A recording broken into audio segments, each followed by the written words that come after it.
रुद्र प्रताप जी, मैं आप ही से डिबेट की शुरुआत कर रहा हूं।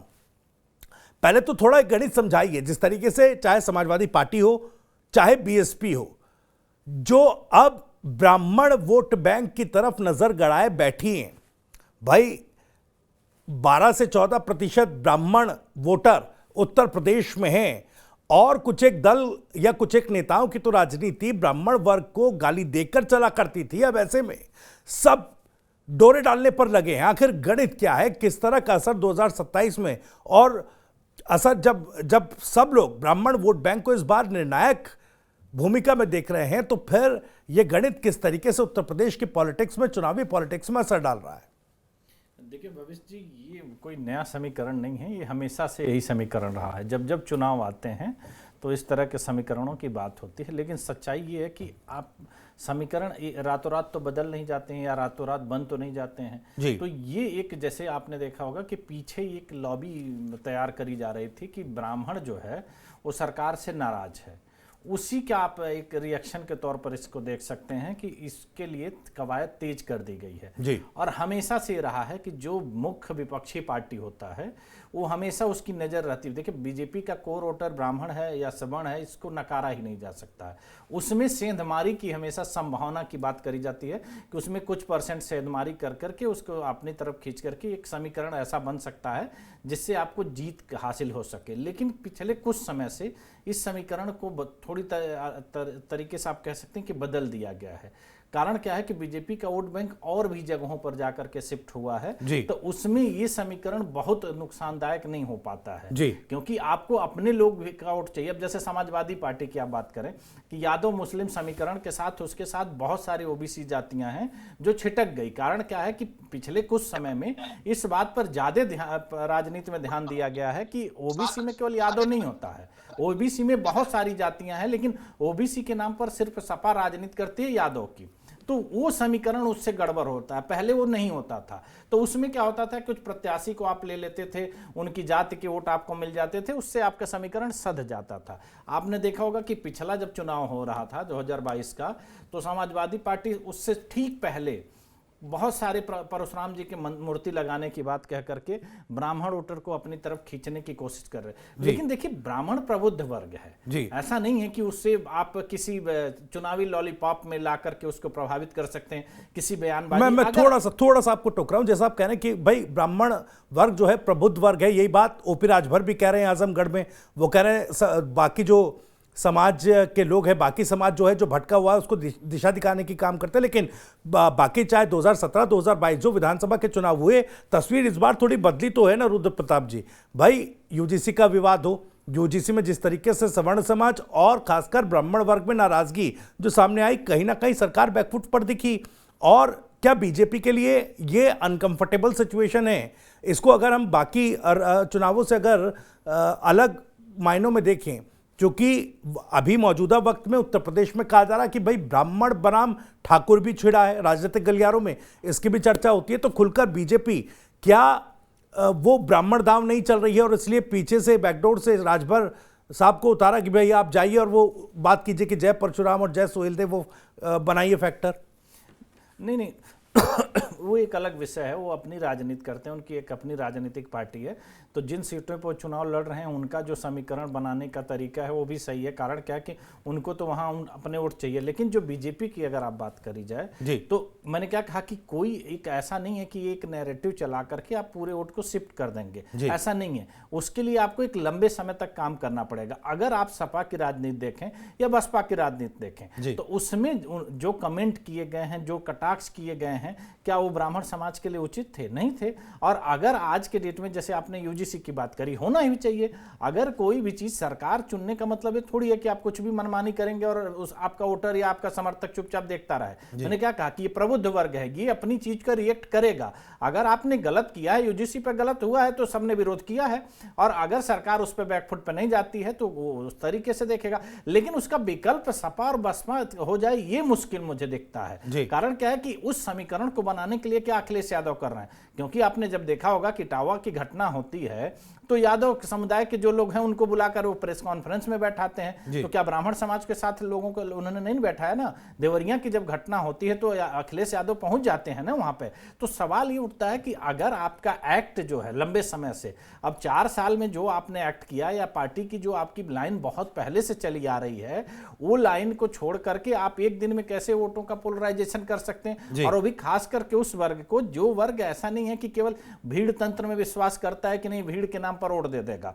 तो उसके लिए आपके एक्ट मजबूती के साथ होने चाहिए, पॉलिसी के साथ होने चाहिए।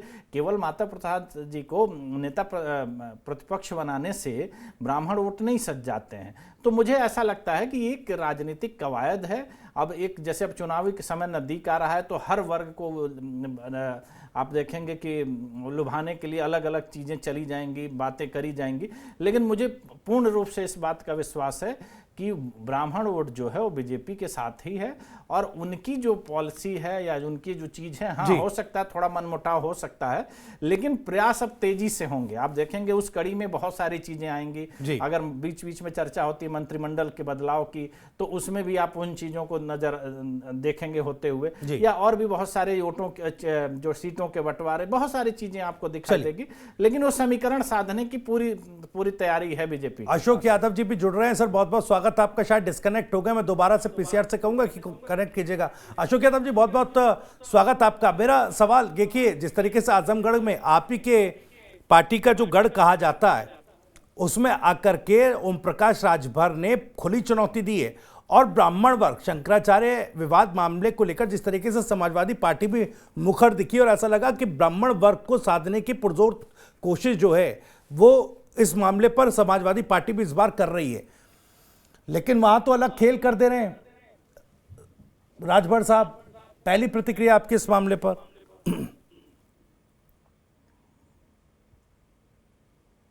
अशोक जी शायद डिस्कनेक्ट है, अभी उनको दोबारा से कनेक्ट करता हूं। तब तक सुशील कुमार गौतम जी आपके पास आ रहा हूं। सर सवाल यही है बुनियादी तो, लेकिन जैसा रुद्र प्रताप जी कह रहे थे कि ब्राह्मण वर्ग प्रबुद्ध वर्ग है, यही बात राजभर कह रहे हैं।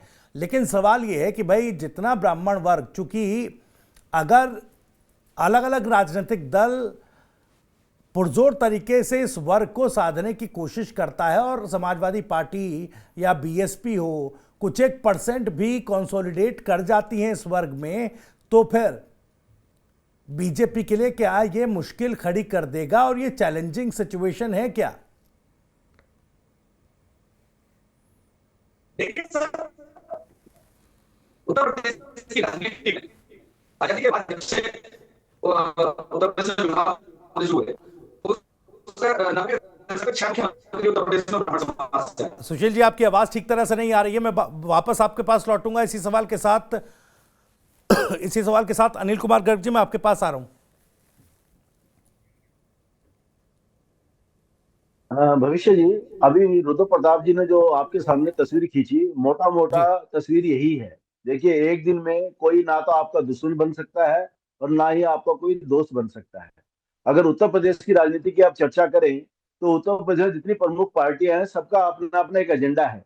कांग्रेस की बात करें, कांग्रेस में शुरू से ही अपने गठन के बाद, आजादी के तुरंत बाद ही, क्योंकि आजादी तक तो कांग्रेस हिंदुओं की और मुस्लिम लीग मुसलमानों की पार्टी मानी जाती थी।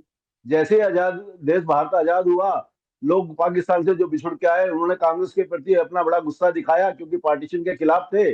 तो कांग्रेस को लगा इनसे काम नहीं चलेगा, तो उन्होंने अपीजमेंट की पॉलिसी शुरू की, और उन्होंने उसके साथ दलितों को अपने साथ से लुभाने की कोशिश की। तो अपीजमेंट के कारण माइनॉरिटीज और दलितों को वोट के साथ वो काफी लंबे समय तक सरकार में रहने में सफल रही जी। और जनसंघ को जो पार्टीशन से लोग आए थे वो लोग, और या फिर कुछ अपर क्लास के लोग जिसको आप सवर्ण कहते हैं, वो लोग कुछ वोट करते थे, उनका परसेंटेज कुछ कम था, इसलिए हमेशा वो निशाने पर रहे, सांप्रदायिक कहलाए और सत्ता के आसपास कभी आ नहीं पाए। लेकिन धीरे धीरे परिस्थितियां बदली। बीएसपी की बात करें, बीएसपी ने अपना नारा ही जिन भाषाओं के साथ दिया था, हम सबको मालूम है, उस नारों को मैं दोहराना नहीं चाहता, लेकिन उस नारे से वो थोड़ा सफल तो हुई, वो अपने एक्सटेंशन दिखाने में सफल तो हुई, लेकिन उस नारे से सत्ता तक पहुंच जाएगी उसको समझ में आ गया, बड़ा मुश्किल है।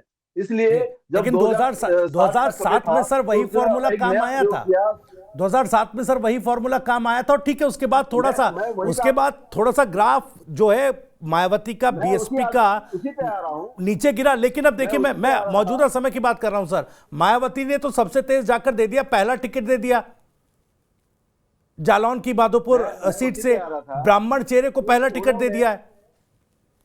बीएसपी ने जिस नारे के साथ अपनी पार्टी बनाई थी, काशीराम जी के भाषण में कहा जाता था कि फला फला फला को छोड़ करके बाकी के लोग हमारे महफिल से उठ के चले जाओ, हमारे सभा से उठ के चले जाओ, वहां से शुरू हुई थी। लेकिन उसने जो जल्दी समझ लिया सिर्फ इतने से काम नहीं चलेगा। तो मायावती को जब ये बात समझ में आई तो सी जी का साथ लेकर 2007 में वो एक नई तरह की सोशल इंजीनियरिंग करने में कामयाब हुई और अकेले अपने दम पर बहुमत लेकर सरकार बनाने में सफल हुई। यही बात वहां के जो फ्रैक्शंस ऑफ वोट्स थे, जब अपने को एसपी को लगा तो उसको लगा वाईएम का कॉम्बिनेशन बहुत है, यादवों की आ जाए और मुसलमान के कारण सारे मुसलमान ठोक के भाव वोट मिल जाए तो हमारा समीकरण चला, और कुछ समय तक चला भी, क्योंकि हिंदू वोट डिफेक्टेड था, अलग अलग बर्तों में बटा हुआ था, तो एमवाई से काम चल रहा था। लेकिन 2017 आते आते सबको समझ में आ गया कि हिंदुत्व का वोट एक तरफ जा रहा है। अपीजमेंट की पॉलिसी के कारण अगर आप एक तरफ के लोगों को पकड़ते हैं, दूसरी तरह के सारे लोग छिटक जाते हैं। वो जातियों में बटके नहीं जा रहे, वो एक ही एक जा रहे हैं। तो अब नई समस्या इन सब पार्टियों के साथ ये खड़ी हुई है कि अपीजमेंट की पॉलिसी को अपनाते हैं तो दूसरा वर्ग इससे नाराज हो जाता है। तो आप देखिए, आप पीडीए की बात चली, क्योंकि इनको लगा एमवाई काम नहीं चल रहा तो इसमें कुछ और शामिल करते हैं, तो इन्होंने दलित को भी शामिल किया।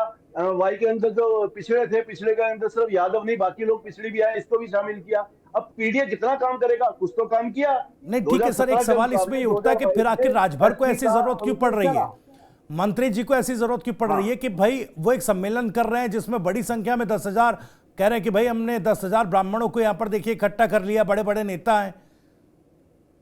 मैं उसी पे आ रहा था कि लोग अपना प्रयास पक्का करते हैं, लेकिन प्रयास जैसे रुद्र प्रताप जी कह रहे हैं रातों रात नहीं बदल जाता। आपकी मानसिकता, जब तक पार्टियों की मानसिकता, पार्टियों की विचारधारा कैसी है, उसकी सोच कैसी है, उनके काम कैसे, इस पर निर्भर करता है।